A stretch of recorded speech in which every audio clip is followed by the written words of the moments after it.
สบายดีพี่น้องมื้อนี้ก็มาเที่ยวเนาะวันหยุดมื้อนี้ก็โรงงานหยุดก็เลยพากันมาเที่ยวอยู่ศรีราชาอืมบัดเขาตะแบงเด้อพี่น้องเด้ออันเชื่อว่าทุกคนก็เคยมาเนาะภาพบรรยากาศก็สิประมาณนี้ล่ะ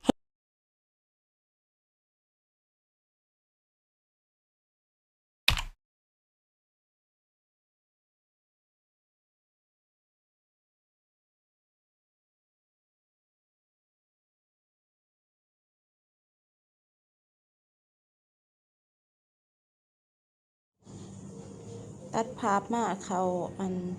ค่าเขาสกายบอสหรือแม่สะพานกระจกนั่นเองเนาะอันน่าก็ได้ซื้อตั๋ว40 บาท2คนกับแฟน80 บาทตอนนี้ก็ได้เขามาเรียบร้อยแล้วคนหลายอีดีมื้อนี้หลายแบบหน้าบ่เคยเห็นทั้งเมื่อยทั้งพอคนหลายอีดีแบบหลายมากๆอะครั้งแรกของชีวิต ที่พากันมาเที่ยว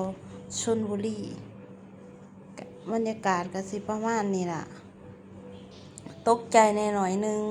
เพราะว่าเวลาแนมลงไปกระลางแบบจังไรบ่ฮู้นะเป็นคนย่านความสูงอยู่แล้วภาพบรรยากาศก็สิประมาณนี้เนาะหลังจากเฮา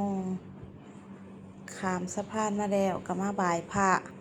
ขอพรหลวงพ่อโสธรเนาะ